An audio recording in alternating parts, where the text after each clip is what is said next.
Hello, welcome to my YouTube channel Bright Education. आप सभी को अपने चैनल पर फिर से स्वागत करता हूं। आज आपके लिए क्लास 9th का Hindi set model paper set 2024 के लिए आया है और उसी को मैं समझाऊंगा कि क्या इसमें क्वेश्चन आएगा और आपको किस तरह से जवाब देना है और क्या क्या सामान्य निर्देश है, आपको कितने प्रश्न का जवाब देना है और कितने घंटों का टाइम मिलेगा। तो देखिए, ये हमारा जो आप देख सकते हैं, ये झारखंड शैक्षणिक अनुसंधान एवं प्रशिक्षण परिषद रांची झारखंड द्वारा मॉडल प्रश्न पत्र प्रश्न है, यानी ऑब्जेक्टिव टाइप क्वेश्चन है आपका।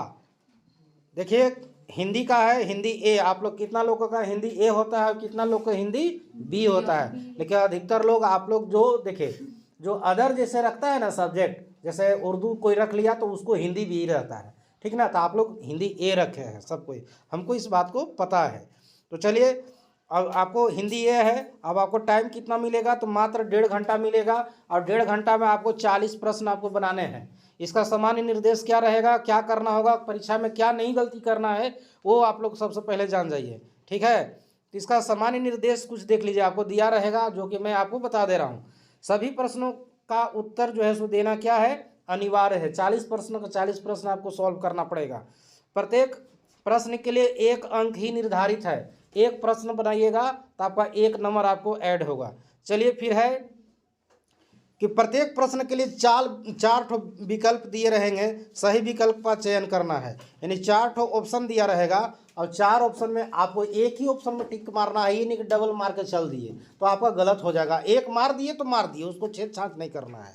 चलिए, फिर अगला क्या है, गलत उत्तर के लिए कोई अंक नहीं काटे जाएंगे। जैसे कभी कभी क्या होता है ना कि जो नौकरी का या कोई कंपटीशन वाला एग्जाम रहता है, तो वहाँ क्या होता है कि 4 को गलत कीजिएगा ना तो आपका 1 नंबर मतलब कट जाता है, माइनस दिया जाता है नंबर। जैसे गलती करके आ जाइएगा, अनवार टिक मारिएगा, गलती हो गया, तो ऐसी स्थिति में क्या होता है, वहाँ पर क्या होता है, यानी 0.25 मतलब आपका नंबर कट जाता है। 4 के ऊपर 1 नंबर हो जाएगा। 4 को क्वेश्चन गलती किए तो 1 नंबर माइनस में चला जाएगा, ऐसे होता है। तो वहाँ उसमें जो जानकारी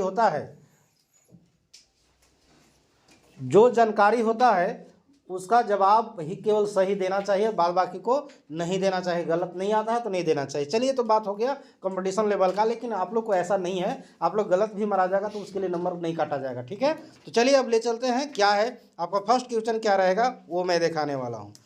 आप देख सकते हैं, खंड क में रहेगा एक सेक्शन ए और सेक्शन बी, जानते होंगे, उसी को हिंदी में क और खंड क और ख लिखेगा। तो सबसे पहले खंड क में है अप्रति गद्यांश एवं पद्यांश रहेगा, मतलब लिखल रहेगा, आपको पढ़ के जवाब देना है। जैसे देखिए, निर्देश दिया, क्या लिखा है, समान निर्देश है, करें निम्नलिखित गद्यांश को ध्यानपूर्वक पढ़ करके प्रश्न संख्या 1 से 4 तक के सही विकल्प का चयन कर रहा है। सबसे पहले गद्यांश को ध्यान से पढ़ना है। आप 5 मिनट 10 मिनट टाइम दीजिएगा इसको पढ़ने के लिए, क्योंकि टिक मारना है आपको, तो लिखना नहीं है कि लेट हो जाएगा।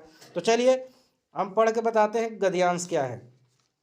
हमारे देश में कई प्रकार के त्यौहार मनाए जाते हैं, ठीक है। हमारे देश में देखा जाए तो कई तरह के त्यौहार मनाए जाते हैं। हमारे देश में कई प्रकार के त्यौहार मनाए जाते हैं, यानी इसको इंग्लिश में फेस्टिवल बोलते हैं। त्यौहार यानी पर्व त्यौहार सब मनाते हैं, बात सही है। बहुत तरह के, कोई राष्ट्रीय पर्व होता है और कोई कैसा होता है, धार्मिक पर्व भी होता है। इनमें से कुछ धर्म से जुड़े होते हैं तो कई नए वर्ष के आगमन से जुड़े होते हैं। कोई नया साल आता है तब भी हम लोग मनाते हैं। त्योहारों के कारण पूरा वर्ष उमंग से भरा रहता है, ठीक ना। माने पूरा मतलब बना रहता है। इतना पर्व त्यौहार आता है कि पूरा साल हम लोगों को जो है सो आनंद लगता है। वर्ष एक नया नया फेस्टिवल आता है, नया नया त्यौहार मनाते हैं।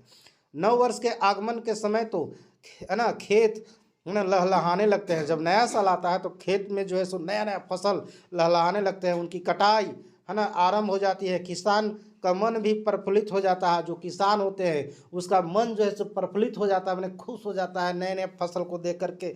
नया साल आगमन होता है, टमाटर, मिर्चा, गेहूं का फसल, आलू, सब्जी, बैगन, सारा चीज़ खाने वाला एक से एक चीज़ निकलने लगता है, जिससे कि हम लोग का भी मन लगता है कि सस्ता हो जाता है सब सब्जी। यही बरसात में बहुत दिक्कत होता है, क्योंकि उस समय मौसम ठीक नहीं रहता है, एक भी अच्छा सा फसल नहीं उगा पाते, उस तरह के क्लाइमेट नहीं होता है हमारे इंडिया में, जिसके चलते हम लोग फल और इस तरह का सब्जी पूरा नहीं उगा पाते हैं।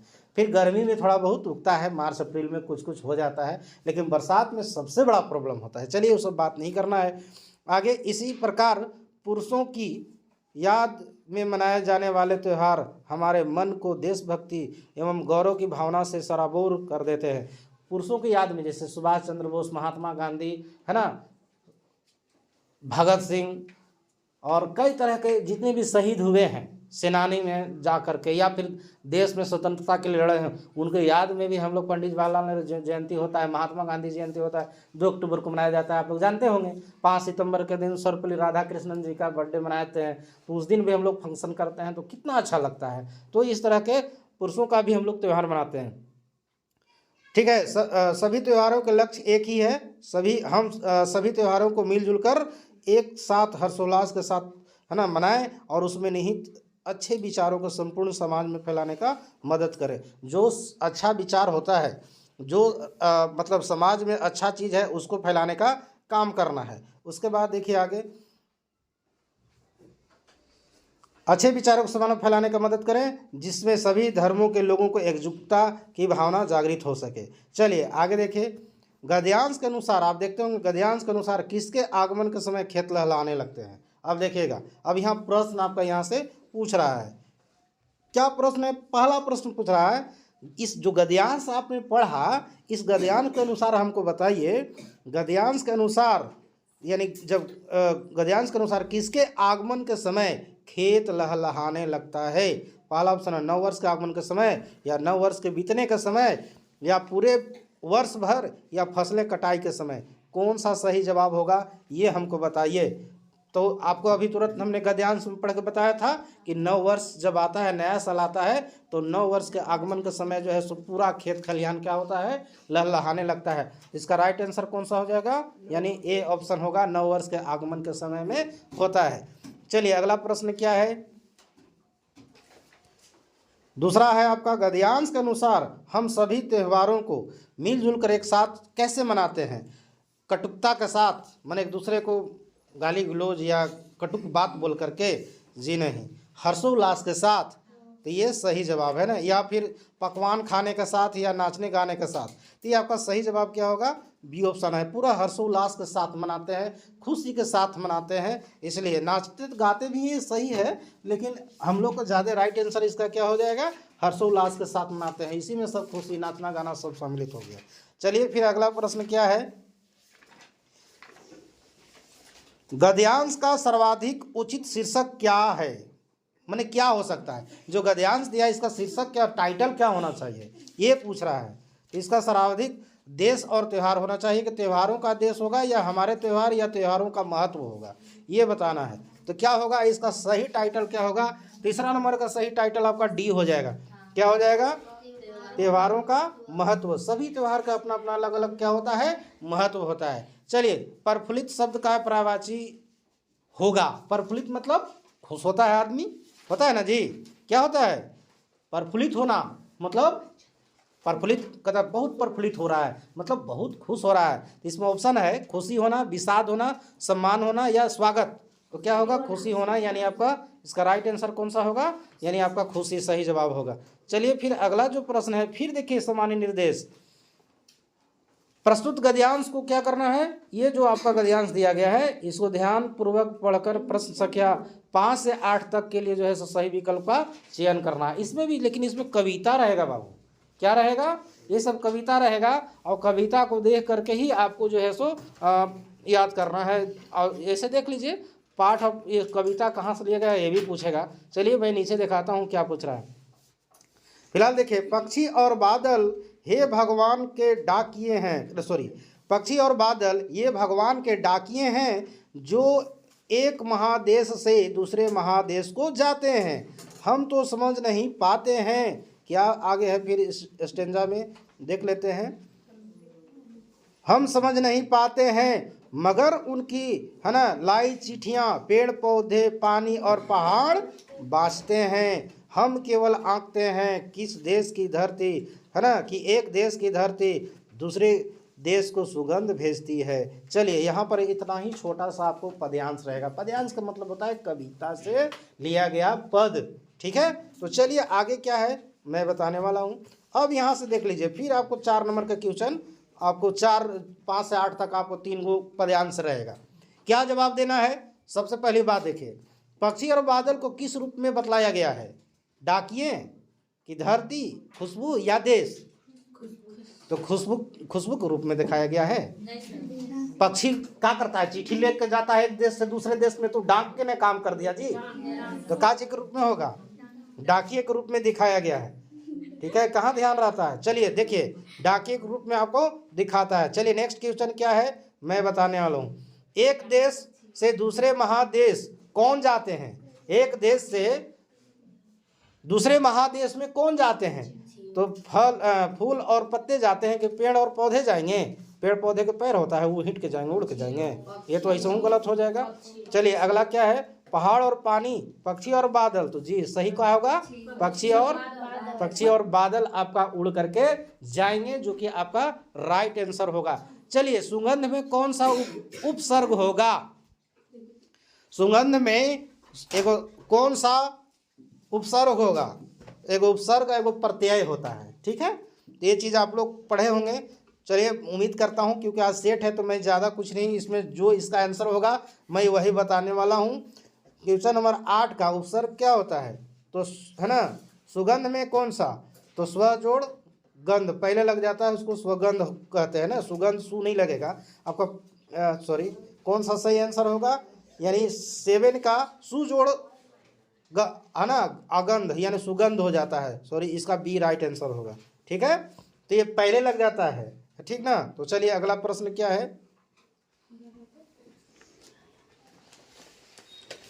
पद्यांश का उचित शीर्षक क्या हो सकता है? ये जो पद लिखा है, कविता लिखा है, इसका उचित शीर्षक क्या होगा? पहला, प्रकृति के संवाहक, या देश और महादेश, या पानी और पहाड़, या पेड़ और पौधे होगा। इसका सही राइट आंसर क्या होगा? तो आपका 8 का ए नंबर सही होगा, प्रकृति के संवाहक। ठीक है, चलिए नेक्स्ट क्वेश्चन क्या है? संख्यावाचक विशेषण की पहचान कीजिए। आप लोग विशेषण पढ़े होंगे, ठीक है, तो मैं ऐसा उम्मीद करता हूं आगे संख्यावाचक विशेषण का क्या राइट आंसर होने लगा। संख्यावाचक विशेषण की पहचान, लाल टोपी, ये संख्या बताया? ये तो क्वालिटी नहीं बता रहा है, रंग के नाम बता रहा है, तो कहाँ संख्या बताया? इसलिए गलत हो जाएगा। गोल चश्मा, ये भी चश्मा की क्वालिटी बता रहा है कि कैसा है, वो आकृति बता रहा है, तो गोल है, तो ये भी नहीं होगा। संख्या रहना चाहिए, जैसे 4, 5, 9, 10 है ना, इस तरह से, या 3 कोण 4 कोण इस तरह से रहेगा। अच्छा आदमी, ये भी आदमी की क्वालिटी बता रहा है, तो इसमें संख्या तो नहीं आया, ये भी नहीं होगा। चलिए 2 बैल, बैल की संख्या कितना कर रहा है? 2, तो संख्या बता रहा है कि नहीं, इसलिए कौन सा जवाब होगा आपका? 2 बैल होगा, यानी राइट आंसर आपका कौन सा होगा? यानी डी हो जाएगा। चलिए नेक्स्ट क्वेश्चन क्या है? विज्ञान शब्द में इक प्रत्यय लगाने से, ठीक है, प्रत्यय बाद में लगाया जाता है, उपसर्ग पहले लगाया जाता है। ठीक है, तो प्रत्यय लगाने से नया शब्द जो बनेगा वो क्या होगा? विज्ञानी होगा, या विज्ञानिक, या वैज्ञानिक, या वैधानिक? तो वैज्ञानिक आपका सी ऑप्शन सही होगा। ठीक है, यानी ऐसा ऐसा क्वेश्चन आपका मॉडल सेट में आपको दिया है, और इसी टाइप के वहाँ आपको क्वेश्चन पूछेगा। डरना नहीं है कि मैंने यार एग्जाम है क्या करें, टेंशन नहीं, पढ़िए केवल। चलिए नेक्स्ट क्वेश्चन क्या है? इनमें से सरल वाक्य का एक उदाहरण कौन सा है? सरल वाक्य मैंने आपको कल परसों ही डिस्कशन किया था, बताया था, तो क्या है इसका राइट आंसर? सरल वाक्य का आप बताइए सही जवाब, आपको मैं बता रहा हूँ। जोर जोर से वर्षा हो रही है। दूसरा ऑप्शन है, दूसरा, वर्षा हो रही है और बिजली चमक रही है। ये तो मिश्र वाक्य में चला जाएगा ना जी, संयुक्त वाक्य में चला जाएगा, सॉरी संयुक्त वाक्य में चला जाएगा, और लग गया तो।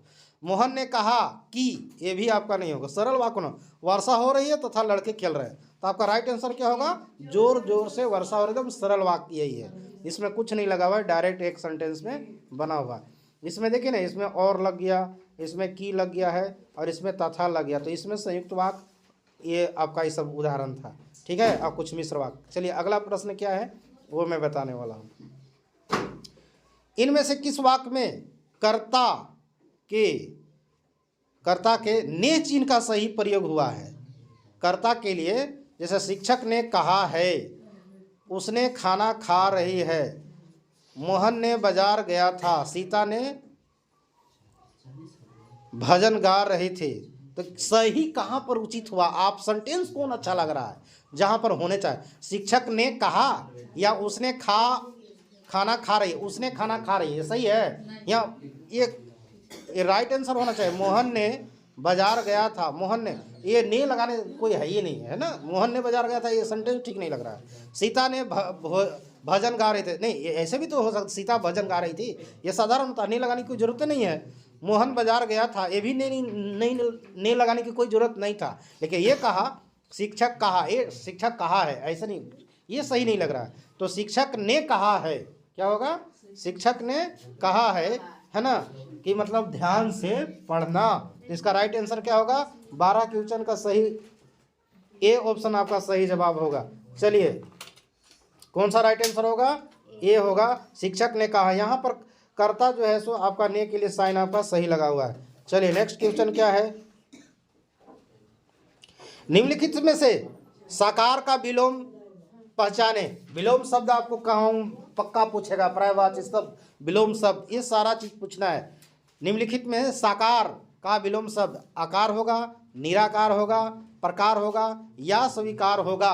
साकार का क्या होगा, किसी को साकार कर दिए, ठीक है, मैंने काम, आकार तो होगा नहीं, गलत है, प्रकार भी नहीं होगा, है ना, तो स्वीकार होगा या निराकार होगा। तो सही जवाब कौन सा होगा आपका, बी ऑप्शन सही होगा, निराकार। आप सही बोल रहे हो, अच्छा जवाब है आपका, निराकार होगा, साकार हुआ या निराकार हुआ।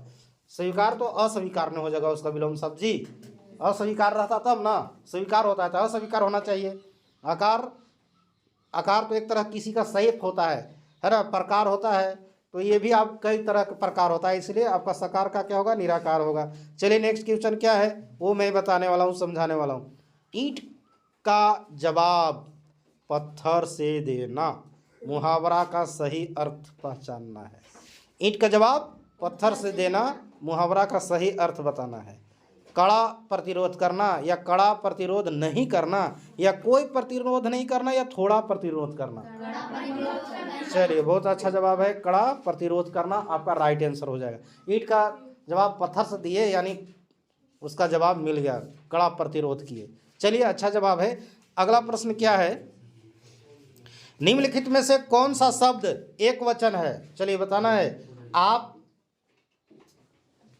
वचन पढ़े होंगे, वचन कितने तरह के होते हैं, एक वचन और बहुवचन, लेकिन संस्कृत में एक वचन, द्विवचन और बहुवचन भी होता है, लेकिन वहाँ इंग्लिश में आप सिंगुलर एंड प्लुरल पढ़ना है, एक वचन और बहुवचन। तो चलिए निम्नलिखित में से कौन सा शब्द एक वचन में, आंसू, आंसू को कोई गिन सकता है। चलिए प्राण, प्राण कोई गिनता है, एगो प्राण, दो प्राण, कैगो होता है। दर्शन या आकाश, इसमें आपको सोचना है कौन सा एक वचन शब्द है, निम्नलिखित में कौन सा शब्द एक वचन में, आंसू कोई गिनेगा, प्राण है या दर्शन है, किसी को दर्शन करने गया, या आकाश है, आकाश क्या एक वचन है, ये बताने की जरूरत है आपका। 15 नंबर क्वेश्चन का राइट आंसर डी होगा, ठीक ना, ये एक वचन में होता, आकाश एक ही है, समझ गए ना, सर्वत्र है, ठीक है। आंसू कोई गिन नहीं सकता है, प्राण कितना है नहीं है वो भी गिन नहीं सकता है, दर्शन कहीं करने गया तो कोई गिनता है। तो ये आकाश आप आंख से देख रहे हैं कि आकाश एक ही है तरह से, बस ऊपर देखिए आपका आकाश एक है। चलिए नेक्स्ट क्या है, औपचारिक पत्र में है, औपचारिक पत्र में इनमें से कौन सा विकल्प नहीं होगा। औपचारिक पत्र में क्या नहीं लिखना चाहिए, क्या अभिवादन नहीं लिखना चाहिए, दिनांक नहीं डालना चाहिए, कि पता नहीं डालना चाहिए, कि विषय नहीं डालना चाहिए। बताइए क्या ऐसा होना चाहिए जो औपचारिक पत्र में नहीं होना चाहिए। 16 का जवाब क्या होगा, और जवाब नहीं दे पाएगा तो मैं बता देता हूँ, इसमें अभिवादन की कोई ज़रूरत नहीं होता है, ठीक है। अभिवादन में नहीं बोलते हैं शुरू है ना, किसी को डियर मैडम या आदरणीय इस तरह से, तो ये सब जरूरत नहीं होता है। चलिए नेक्स्ट क्या है, निबंध लेखन के अंतिम चरण को क्या कहते हैं। जब बड़ा सा निबंध लिखते हैं, 200 शब्दों में लिखते हैं, तो उसका अंतिम चरण को क्या कहते हैं। निबंध लेखन के अंतिम चरण को क्या कहते हैं, आरंभ जी नहीं, मध्य या उपसंहार या विस्तार। तो लास्ट वाला जो रहता है ना उसको उपसंहार कहते हैं। कौन सा कहते हैं, उपसंहार होता है, ठीक है ना, उसके बारे में निष्कर्ष लिखा जाता है, कंक्लूजन जो होता है उसको कहते हैं। चलिए नेक्स्ट क्या है आपका, संवाद में कौन सा अंश, संवाद में कौन से अंश आवश्यक होते हैं। संवाद में केवल विचार होना चाहिए, केवल नाम होना चाहिए, केवल समय होना चाहिए, या नाम, भाषा, स्थान और गतिविधि, ये सब होना चाहिए। 18 नंबर क्वेश्चन का हमको जवाब चाहिए, तो क्या इसका होगा, सारा चीज आपका होना चाहिए। क्या होगा, यानी डी ऑप्शन सही होगा। चलिए नेक्स्ट क्वेश्चन क्या है।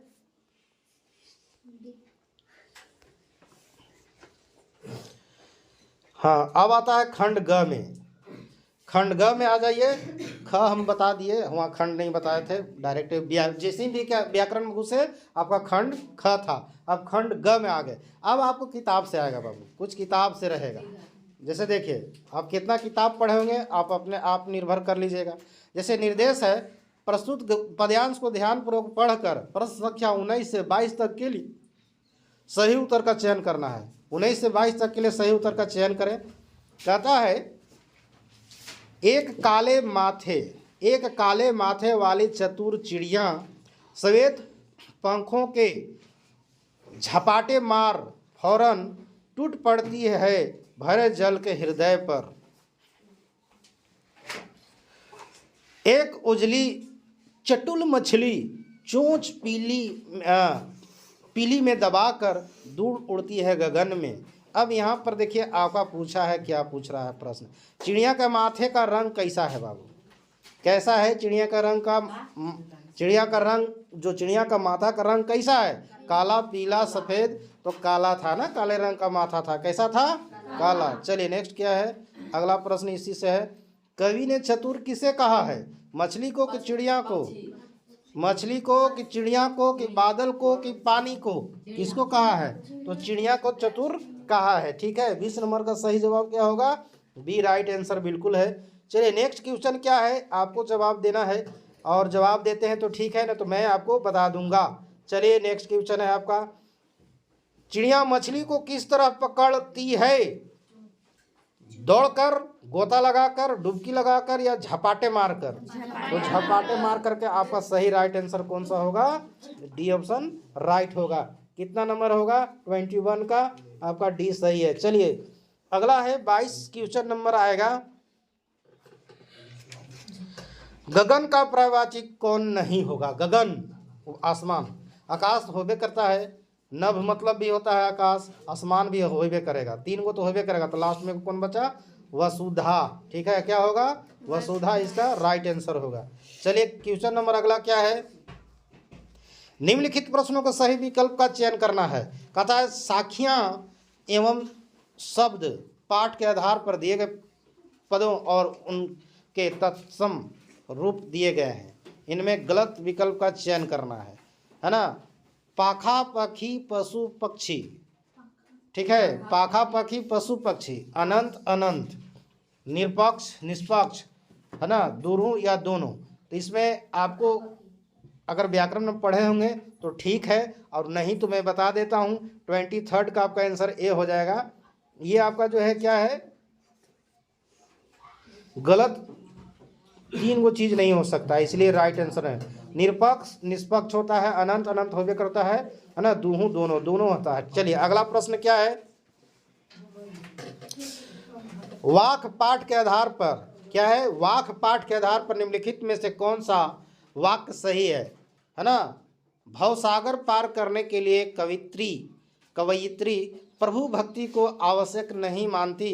दूसरा ऑप्शन, भोग और त्याग के बीच मध्य मार्ग अपनाना चाहिए, या कवित्री उतराई के रूप में रुपए देना चाहती है, या डी ऑप्शन में आपका कवित्री के अनुसार ईश्वर स्थान विशेष का वासी है। तो इसका राइट आंसर 24 का क्या हो जाएगा आपका, ये अगर पाठ पढ़े होंगे तभी जवाब दे पाइएगा, ना तो नहीं दे पाइएगा। चलिए इसका 24 का राइट आंसर बी होगा। कौन सा होगा, बी होगा, भोग और त्याग के बीच मध्य मार्ग अपनाना चाहिए। चलिए अगला प्रश्न क्या है, कैदी और कोकिला आप लोग पढ़े होंगे चैप्टर, कैदी और कोकिला कविता के अनुसार मोहन के व्रत द्वारा किसकी ओर संकेत किया गया है। तो श्री कृष्ण की ओर, या मोहनदास करमचंद गांधी की ओर, या फिर कैदी की ओर, या कोयल की ओर। क्या होगा, कैदी और कोकिला कविता के अनुसार मोहन के व्रत द्वारा, किसके द्वारा, मोहन जब व्रत किया था तो उसके द्वारा किसकी ओर संकेत किया गया था, श्री कृष्ण की ओर किया गया था, या मोहनदास करमचंद गांधी की ओर, या फिर कैदी और कोकिला, या नहीं कैदी की ओर, फिर या कोयल की ओर। तो 25 का राइट आंसर अगर बताते हैं तो ठीक है, नहीं तो मैं बता दे रहा हूँ आपका सही जवाब कौन सा होगा। तो ये मोहनदास करमचंद गांधी की ओर ध्यान दिया गया था। ठीक है, अगला प्रश्न क्या है? मेघ आए कविता के अनुसार, मेघ आए कविता के अनुसार धूल किसका प्रतीक है? युवक का। धूल किसका प्रतीक? जो धूल उड़ता है वो किसका प्रतीक है? युवक का, युवती का, या पाहुन का, या नदी का? तो किसका राइट आंसर होगा? बुक आप पढ़े होंगे तभी जवाब दे पाइएगा, ना तो नहीं दे पाइएगा। 26 का आपका बी नंबर सही होगा, यानी युवती का जो है सो राइट आंसर होगा। चलिए अगला प्रश्न क्या है? अब देखिए फिर से गद्यांश दिया है, फिर से आपको गद्यांश देगा, आपको पढ़ करके ध्यान से, लेकिन ये है किताब से। हेलो, क्या कर रहा है? लिख रहे हैं। Keep quiet now. चलिए अगला देखिए, प्रस्तुत गद्यांश को पढ़कर प्रश्न संख्या 27 से 30 तक के लिए सही उत्तर का चयन कीजिए। तो देखिए, गधे को कभी क्रोध करने, सुनिए, ये आपका प्रेमचंद वाला पहला जो 2 बैलों की कथा है वहीं से लिया गया है। ठीक है, देखिए, गधे को कभी क्रोध करते नहीं सुना न देखा, जितना चाहे गरीब को मारो, चाहे जैसी खराब सड़ी हुई घास सामने डाल दो, उसके चेहरे पर कभी असंतोष की छाया कभी न दिखाई देगी। बैसाख में चाहे एकाध बार कुलेल कर लेता हो, पर हमने तो उसे कभी खुश होते नहीं देखा। उसके चेहरे पर एक विषाद अस्थायी रूप से छाया रहता है। सुख दुख हानि लाभ किसी भी दशा में उसे बदलते नहीं देखा। ऋषियों मुनियों के जितने गुण हैं, चलिए आगे देखते हैं। अब इससे क्या पूछा है प्रश्न? वे सभी उसमें पराकाष्ठा को पहुंच गए हैं, है ना, पर आदमी उसे बेवकूफ़ ही कहता है। ठीक है, सद्गुणों का इतना अनादर कहीं नहीं देखा है। चलिए, गधा कैसा प्राणी है? वो हिंसक है कि सहनशील है कि उदंड है कि क्रोधी है? फिर से सुन लीजिए, गधा कैसा प्राणी है? हिंसक मैंने लड़ाई झगड़ा करे वाला है, या सहनशील कि सहता है चुपचाप? तो क्या होगा? सहनशील आपका राइट आंसर होगा। चलिए अगला प्रश्न है, थोड़ा सोच समझ के जवाब दीजिए। गधा को गोसाई देखला है कभी? चलिए अगला प्रश्न क्या है? गधे में ऋषि मुनियों का कौन सा गुण पाया जाता है? सुख दुख में समान भाव से रहने का, या योग साधना का, परोपकार का, या देवता का? चलिए, ये पहला ऑप्शन इसका क्या हो जाएगा? राइट आंसर आपका हो जाएगा। कौन सा होगा? पहला ऑप्शन, सुख दुख में समान भाव रहना। देखिए, ऋषि मुनियों का क्या होता है? सुख रहे या दुख रहे, उन लोग एकदम शांत भाव से रहेगा। वैसे ही गधा भी रहता है, ज़्यादा न कभी दुखी होता है ज़्यादा, और न ज़्यादा वो खुशी कभी होता है। ये अपना समान भाव रखता है हमेशा। चलिए अगला प्रश्न है, गधे को आदमी क्या समझता है? होशियार या बेवकूफ, लाचार, कमजोर? तो बेवकूफ समझता है, इसका राइट आंसर सही होगा। चलिए नेक्स्ट क्वेश्चन क्या है? गद्यांश के अनुसार विषाद का अर्थ क्या होगा? ये अपोजिट पूछ रहा है, समझ जाइए। सुख होगा कि खुशी होगा कि दुख होगा या गुणी होगा? विषाद? जी नहीं, क्या होगा? सुख होगा या खुशी होगा या दुख होगा? दुख विषाद आता है ना, तो क्या हो जाएगा आपका राइट आंसर? 30 का सही जवाब आपका हो जाएगा सी ऑप्शन, यानी दुखी हो जाएगा। दुख होता है यानी विषाद आ गया। ठीक है, चलिए अगला प्रश्न क्या है? अब फिर देखिए, निर्देश है निम्नलिखित प्रश्नों के सही विकल्प का चयन करें। जैसे पहला है, लहसा की ओर पाठ के लेखक से सहयात्री का नाम क्या था जो साथे गया था? सुमति था कि नमसे था कि जागीरदार या समाधिगिरी? कौन था इसमें से? सुमति साथ में गया था ना। चलिए नेक्स्ट क्वेश्चन क्या है? सांवले सपनों की याद, लिसन टू मी, सांवले सपनों की याद पाठ के आधार पर साइलेंटी वैली, यानी साइलेंट क्या है? साइलेंट वैली कहाँ स्थित है? पंजाब में कि हरियाणा में कि केरल में कि झारखंड में? कहाँ है? केरल में है। आप गए हैं कभी केरल? 32 नंबर का राइट आंसर क्या होगा? सी ऑप्शन सही होगा, केरल आपका होगा। चलिए अगला प्रश्न बताइए, किस ब्रिटिश सेनापति ने देवी मैना पर सहानुभूति दिखाई थी? जनरल जनरल आउटरम, या फिर सर टॉमस हे, या लॉर्ड विंटो, या जेम्स फिलिप? कौन थे? क्या नाम था उनका? 33 नंबर का राइट आंसर कौन सा होगा? तो बी ऑप्शन होगा, सर टॉमसन हे थे। कौन थे? सर टॉमसन है। अगर कहानी पढ़े होंगे तो आप सही जवाब दीजिएगा। चलिए नेक्स्ट क्या है। मेरे बचपन के दिन पाठ के अनुसार महादेवी वर्मा को उनकी माता जी ने सबसे पहले किस ग्रंथ को पढ़ाना सिखलाया था जी। मेरे बचपन के दिन पाठ के अनुसार महादेवी वर्मा को उनके माता जी ने सबसे पहले किस ग्रंथ को पढ़ाना सिखलाया था। रामायण, महाभारत, पंचतंत्र या गीता। इसका राइट आंसर क्या होगा 34 का। इसका राइट आंसर सी होगा पंचतंत्र। चलिए नेक्स्ट क्वेश्चन क्या है 35। जूता हमेशा टोपी से कीमती रहता है। आपको पता है जूता जो है टोपी से हमेशा कीमती ही रहता है। यह पंक्ति किस पाठ से ली गई है। दो बैलों की कथा, प्रेमचंद के फटे जूते। क्या होगा प्रेमचंद की फटे जूते से लिया गया। इसका राइट आंसर सही होगा। चलिए अगला प्रश्न क्या है। प्रेमचंद के फटे जूते से लिया गया है चैप्टर से। ये जो पाठ ये जो छोटा सा सेंटेंस है। मेरे संग की औरतें पाठ में लेखिका की नानी ने अपने पति के मित्र प्यारे लाल से अपनी पुत्री के लिए कैसा वर ढूंढने को आग्रह किया था। वकील, डॉक्टर, आज़ादी का सिपाही या शिक्षक। कैसा यानी कैसा होगा आज़ादी का सिपाही यानी सी ऑप्शन सही होगा। आपका 36 का राइट आंसर सी होने वाला। वो कि आज़ादी का सिपाही ढूंढने के लिए कहा गया था। चलिए अगला प्रश्न क्या है। रीढ़ की हड्डी एकांकी है। ये रचनाकार निम्नलिखित में से कौन है। रीढ़ की हड्डी कौन लिख थे। फणीश्वर नाथ रेणु की मृदुला गर्ग या जगदीश चंद्र माथुर या महेश। ठीक है आपका राइट आंसर सही होगा जगदीश चंद्र माथुर। अगला बताइए रीढ़ की हड्डी एकांकी में विवाह योग्य कन्या का नाम क्या था। उमा, प्रेमा, रामा या रीमा। फिर से सुनिए रीढ़ की हड्डी एकांकी में विवाह योग्य कन्या का नाम क्या था। उमा नाम था। क्या था। चलिए नेक्स्ट क्वेश्चन क्या है। निम्नलिखित में से किस पार्ट से विस्थापन का दर्द है। रीढ़ की हड्डी, मेरे संग की औरतें या माटी वाली या किस तरह आखिरकार मैंने हिंदी में आया। इसका 39 का राइट आंसर क्या होगा सी ऑप्शन सही होगा माटी वाली। चलिए अगला प्रश्न क्या 40 है। आवाज का लास्ट क्वेश्चन है। क्या है लास्ट क्वेश्चन है माटी वाला। ठीक ना फ़ोन करके आप मंगवा लो। हम लोग को 6 बजे तक बुलाए हैं।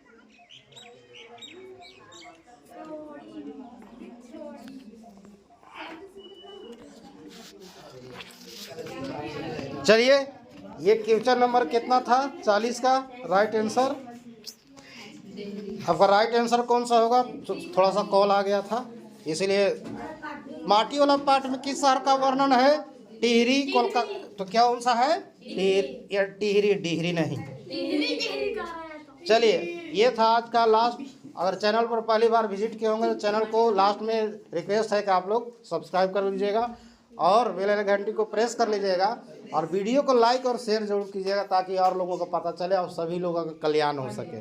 चलिए thanks for watching this video.